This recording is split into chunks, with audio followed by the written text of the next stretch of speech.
Corona virus की vaccine आ चुकी है और एक समस्या जो लोगों को आ रही है वो ये है कि कई सारे लोगों को इंजेक्शन से डर लगता है और उनको वैक्सीन लगाने में कोई समस्या नहीं है बट वो इंजेक्शन से बहुत घबराए हुए हैं। इस बारे में बात करेंगे इस वीडियो में। दोस्तों, मेरा नाम डॉक्टर प्रवीण त्रिपाठी है। मैं कंसल्टेंट साइकेट्रिस्ट और सेक्सुअल डिसऑर्डर स्पेशलिस्ट हूँ। तो ये इंजेक्शन का डर क्या है? इसको दोस्तों एक फ़ोबिया कहते हैं। It's a specific phobia. Specific phobia मतलब किसी पर्टिकुलर चीज़ से एक्सेसिव और इर्रेशनल फियर, बिना कारण के बहुत ज़्यादा डर लगना और बहुत ज़्यादा डर लगना। तो स्पेसिफिक फ़ोबिया के कई टाइप्स होते हैं और उसमें से एक टाइप को हम कहते हैं ब्लड इंजेक्शन इंजरी टाइप, जहाँ पे लोगों को खून से डर लगता है, इंजेक्शन से डर लगता है और चोट से बहुत डर लगता है। इनमें से स्पेशली इंजेक्शन वाली केस की बात की जाए तो ऐसे कई सारे लोग होते हैं जिनको इंजेक्शन से इतनी परेशानी होती है कि इंजेक्शन लगने के बाद वो फेंट कर जाते हैं या फिर बेहोश हो जाते हैं। ऐसा पाया गया कि इन लोगों में जब भी इंजेक्शन लगाया जाता है तो स्टार्टिंग में इनका ब्लड प्रेशर भी थोड़ा बढ़ता है और बीपी के साथ साथ हार्ट रेट भी थोड़ी बढ़ती है और फिर सडनली ब्लड प्रेशर भी ड्रॉप कर जाता है और हार्ट रेट भी ड्रॉप कर जाती है। तो जब ये ड्रॉप करती है तो जो आपका दिमाग है उसमें जो ब्लड का फ़्लो है वो कम हो जाता है और इसके फ़्लो की कमी की वजह से इंसान बेहोश हो जाता है, वहीं पे गिर जाते हैं। ऐसा कई लोगों को होता है। हम लोग जब मेडिकल कॉलेज में थे, स्टार्टिंग में जब पहली बार इंजेक्शंस लगाना सिखाया जा रहा था, दिखाया जा रहा था, तो हमारे बैच में भी कई लोग देखते ही फेंट हो गए थे उसको। इसको बोलते हैं वेसोवेगल सिंकपी भी कहते हैं, जिसकी वजह से इंसान फेंट होता है। लेकिन अभी ये वाला चीज़ फिर से इंपॉर्टेंट इसलिए है क्योंकि अब पूरे देश को इंजेक्शन लगना है और जिन लोगों को इंजेक्शन के लगाने में डर लग रहा है वो बहुत परेशान है कि क्या किया जाए। तो दोस्तों, इसको मैनेज किया जा सकता है। इसको मैनेज करने के तरीके होते हैं और स्पेशली अगर हम फेंटिंग की बात करें, बेहोशी की बात करें, तो उसमें एक टेक्निक जो काफ़ी काम आती है उसको बोलते हैं हम अप्लाइड टेंशन टेक्निक। अभी अप्लाइड टेंशन टेक्निक क्या है इसके बारे में आपको बताता हूँ, लेकिन मेरी सलाह ये है कि किसी साइकेट्रिस्ट या साइकोलॉजिस्ट के अंडर ही आप इन चीज़ों को फॉलो करें। बट इसका प्रिंसिपल बहुत सिंपल है कि बीपी फॉल करने से हाइपोटेंशन होती है, बीपी फॉल करने से फेंटिंग होती है और अगर हम अपनी मसल्स को कॉन्ट्रैक्ट कर लें तो बीपी इंक्रीज़ हो जाता है। तो सिंपल सा काम करना होता है, आपको अपने दोनों हाथों को प्रॉपरली कॉन्ट्रैक्ट करना होता है और एक पैर के ऊपर दूसरे पैर को रख लेना होता है।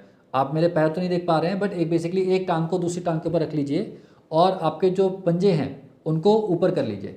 जब आप ऐसा करेंगे तो आप देखेंगे कि पूरी मसल्स टाइट हो गई हैं। अपने पेट को भी टाइट कर लीजिए। ऐसा आप 5 सेकंड के लिए करिए और फिर आप उसको रिलैक्स कर लीजिए और फिर 5 सेकंड से 10 सेकंड के लिए उसको टाइट करिए, फिर 5 से 10 सेकंड के लिए रिलैक्स कर लीजिए। तो ऐसा कम से कम 4-5 बार करना होता है। तो बेसिकली जब हम इसको मसल्स को कॉन्ट्रैक्ट करते हैं बॉडी की तो बीपी जो है वो इंक्रीज़ होता है और जो इंजेक्शन लगने की वजह से बीपी फॉल हो रहा है उससे बच जाते हैं। अब ये सुनने में आसान लगती है बट इसको करने की प्रैक्टिस करनी पड़ती है। 5-7 दिन आप इसको प्रैक्टिस करिए, उसके बाद इंजेक्शन के लिए जाइए। अब इंजेक्शन जब लग रहा है उस टाइम पे अगर आप अपना वो कॉन्ट्रैक्ट कर लेंगे तो मसल में इंजेक्शन लगाना कई बार मुश्किल हो जाता है। तो कहा जाता है कि आप बाकी बॉडी को तो कॉन्ट्रैक्ट कर लीजिए बट उस हाथ को कॉन्ट्रैक्ट मत करिए। यूजुअली बाएं हाथ में लगता है तो बाकी बॉडी को कॉन्ट्रैक्ट कर लीजिए, बस उस हाथ को छोड़ दीजिए, उसको रिलैक्स रखिए। अगर ऐसा नहीं कर पा रहे हैं तो इंजेक्शन लगाने से पहले कॉन्ट्रैक्शन कर लीजिए, ये वाला एक्सरसाइज कर लीजिए। फिर जब इंजेक्शन लग जाए उसके इमीडिएटली बात कर लीजिए अगर उस टाइम पर नहीं कर पा रहे हैं। इसको हम अप्लाइड टेंशन टेक्निक कहते हैं। कई बार इतना करने से चीज़ें हो जाती हैं और कई बार इससे अगर पूरा इम्प्रूवमेंट ना आए तो फिर पेशेंट्स में थेरेपीज़ भी करनी पड़ती हैं। सबसे कॉमनली एक्सपोजर थेरेपीज़ यूज़ होती हैं। बेसिकली सिंपल सा तरीका है कि यदि व्यक्ति स्टेप बाय स्टेप उन चीज़ों को एक्सपोज करे अपने आप को उन चीज़ों से, तो धीरे धीरे बॉडी का जो एंग्जाइटी का रिस्पॉन्स है वो कम होने लगता है। मान लीजिए आपको इंजेक्शन देखते ही बहुत घबराहट होती है तो पहले स्टेप में आप इंजेक्शन मत देखिए।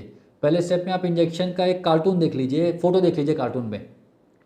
उसको आप देखेंगे, आपको थोड़ी सी घबराहट होगी, लेकिन कुछ टाइम बाद क्या है, घबराहट की क्या प्रॉपर्टी है कि घबराहट बढ़ती तो है लेकिन कुछ समय बाद वो नीचे आती ही आती है। तो आप फोटो देख रहे हैं इंजेक्शन की, थोड़ी सी घबराहट हुई लेकिन कुछ समय बाद कम हो गई। जब आप कंफर्टेबल हो गए फ़ोटो देखने पे, फिर आप नेक्स्ट स्टेप पे जाते हैं जहाँ पे आप फोटो ना देख के मान लीजिए वीडियो देखते हैं उस चीज़ का, सिर्फ इंजेक्शन का आपने एक वीडियो देख लिया।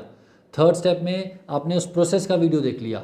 फोर्थ स्टेप में आपने किसी दूसरे को इंजेक्शन लगते हुए देख लिया। ये सब चीज़ें स्टेप बाय स्टेप की जाती हैं।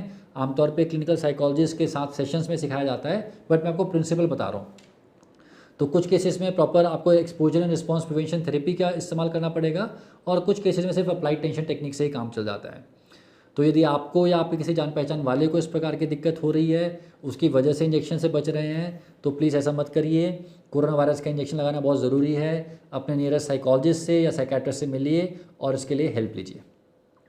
दोस्तों, हमारा प्रयास रहता है कि साइकेट्रिक डिसऑर्डर्स के बारे में और सेक्सुअल डिसऑर्डर्स के बारे में सही इन्फॉर्मेशन लोगों तक पहुंचाई जाए, और अगर आप चाहें तो आप हमसे जुड़ भी सकते हैं। धन्यवाद, शुक्रिया।